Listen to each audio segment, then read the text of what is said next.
I wanted to share this story about Jacob and Esau. It's kind of a long story. There's maybe a little bit more to it than what the cartoon let us see, but it does get the basic point of it right. Um, that these were two brothers, and there was a lot of trickiness happening between the two of them. And the cartoon sets it up as sort of, oh, this is just part of God's plan. And I find that interpretation a little bit dicey, to be honest with you. I don't like to think of deceitfulness as part of God's plan, but we'll just let the cart. And it was a great cartoon otherwise, so we'll just let him have that part. But without getting into like all the analysis of birthrights and things like that, more or less, this falls in the line because this is in Genesis, and there's several things in Genesis where people are doing wrong things to each other, and they tend to be related. Like the perpetrator and the victim tend to be related. I mean, the first ones, of course, were Cain and Abel. But this story of Jacob and Esau kind of reiterates this notion that when we do wrong, we are doing wrong to others. And we have a tendency to kind of distance ourselves from people. But one of the kind of motifs in Genesis is that we're all ultimately related anyhow, if you get right down to it. And so that's, without analyzing all the stuff about birthrights and the cultural stuff happening in the Old Testament at that time.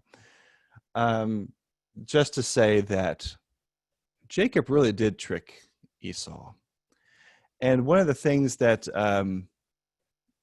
one of the parts that was missing in the story that I do want to point out, that was missing in the cartoon, it's in the story, is after Jacob tricked Isaac out of the blessing, right before, when he was dying, Esau went in to try to get what was rightfully his. And in the process, Isaac said, well, I in his dying stupor, said, well, I can't, I just gave it. I don't know what happened. And the reality is that Isaac, the father, dies in this moment of conflict and trickery. And Isaac, the video says, well, he wanted to kill Jacob. Well, yes, but he also was deeply grieved. He was in a moment of grief. He was already watching his father die. He's been watching his father die for however long. And in this moment, he couldn't even grieve. He lost not only his father, but the last word of goodness from his father was stolen. So that's I want to hold on to that part of the story for the moment. This week, as I was going through this and trying to prepare, I was thinking back to something that happened in the Sunday school class. I don't know how long ago this was, 2 or 3 years. But for a while there in the Sunday school class, you all were doing a class on gratitude, and maybe some of you who are part of that will want to chime in later on. But and I think didn't you keep a journal of gratitude, or there was the suggestion somehow in the class to keep a gratitude journal, and I remember joining you for that, and then starting one of my own, kind of a gratitude journal. Basically, every day you start writing, you just write down things that you're thankful for that day. And for a while I did that. It was pretty good. And it helps your mood. Very, very good. But recently, I've started, well, what about the opposite of that? And this is going to sound a little weird, but just stick with me. Why not write down regrets? Why not write down or make a list of those things that, oh man, you really wish hadn't happened?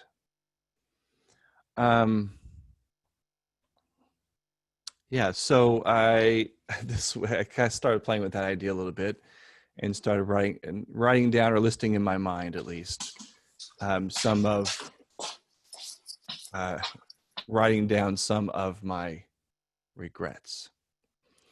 I shared with you earlier that I had a friend whose husband passed away due to coronavirus down in Texas, and the reality, the other part of that is that that friendship, I hadn't spoken to that person in almost 15 years, probably. In fact, the last time I saw them was at General Conference in Portland, and it was just passing by. And so in this moment of her grief, I couldn't really, there was no friendship anymore through which I could be of help to her. And so I guess like this week, I just had one of these regrets just kind of hit me in the face. And I could think of other regrets, right? Other relationships broken. And I had one earlier during the coronavirus, kind of back in March, and it had to do with it was kind of a small thing, but so when Ollie was 4 or so, we got him his first clock for his bedroom, and the clock. I think I've shared this story before, but it's a rerun. Never mind, it's a good one. His clock has color-coded digits, and part of the reason we got him a clock is because he kept getting up way too early for the rest of us, and so we had a little agreement that like he couldn't come out of his room until the green number, the hour number, said 6. So he couldn't. He was not allowed to bug us before 6 a.m.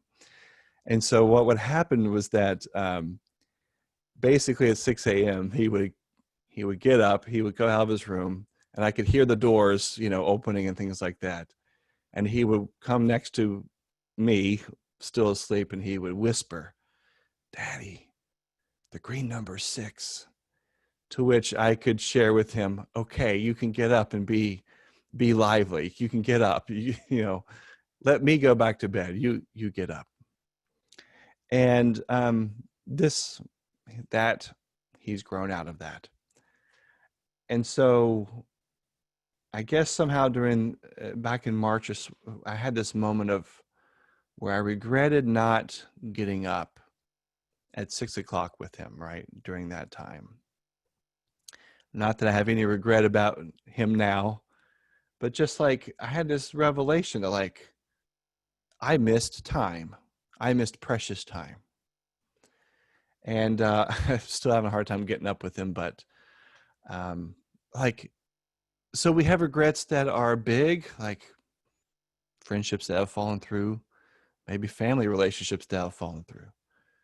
We have regrets that can be kind of small, but maybe they build over time. And so I don't know what your list would be. But Jacob started building up a whole list of huge regrets. And for as heroic as Jacob will become, part of his heroism comes from accumulating pain, accumulating wrongdoings, accumulating regrets, and then being redeemed. So next week we're going to figure out kind of what that other side, that other side of things is going to look like. We'll have more about that.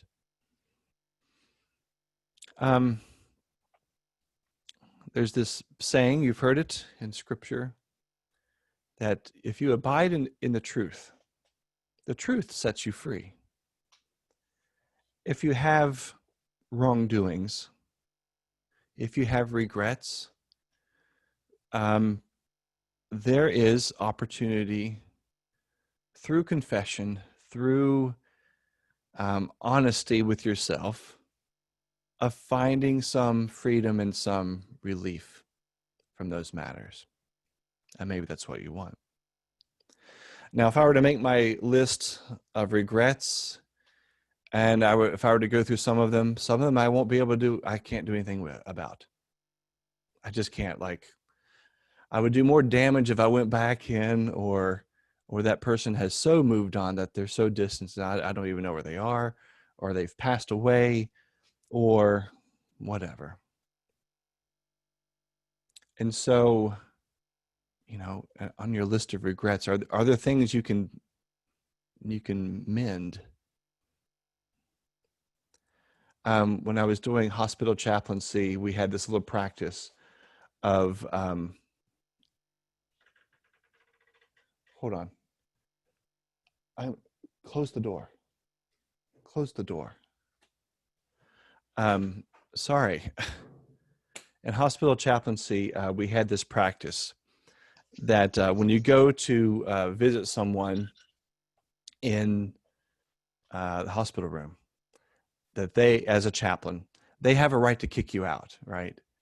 And we practice the 3-strike rule. So like sometimes people will kick you out just because they're in pain. And so you always kind of, have a couple kind of double check, couple things you do to double check. And then after 3rd strike, you got to get out and let that person have their space.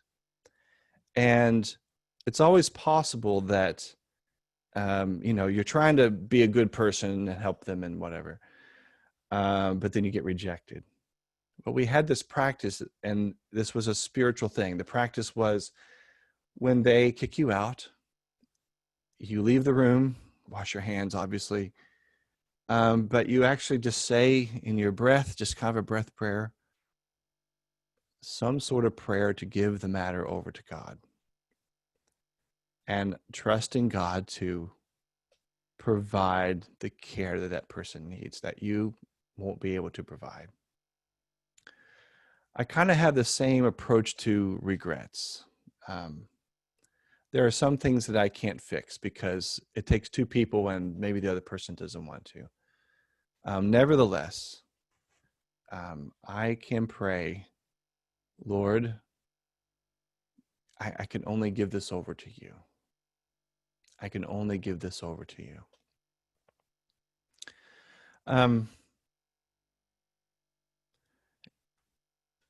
Wrongdoing happens, sin happens, suffering happens, broken relationships happen.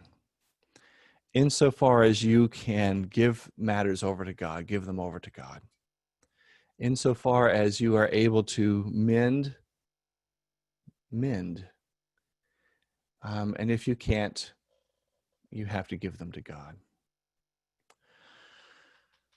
Part of the process, and like I said, Jacob's going to model this for us a little bit differently next week. Part of the process is coming to truthful honesty with yourself and knowing where God has work for you to do, for your relationships, for your spirit, for your world, for your family, for whomever. And don't be afraid. God goes with you through the dark, shadowy valleys, right? Not only the valleys of death, but the valleys of rejection, the valleys of wrongdoing, the valleys of pain and sorrow. And so when you go to do this tough work, the Lord goes with you. And in all things, the good news is that God goes with us. And let us rest in the good news today. Thanks be to God.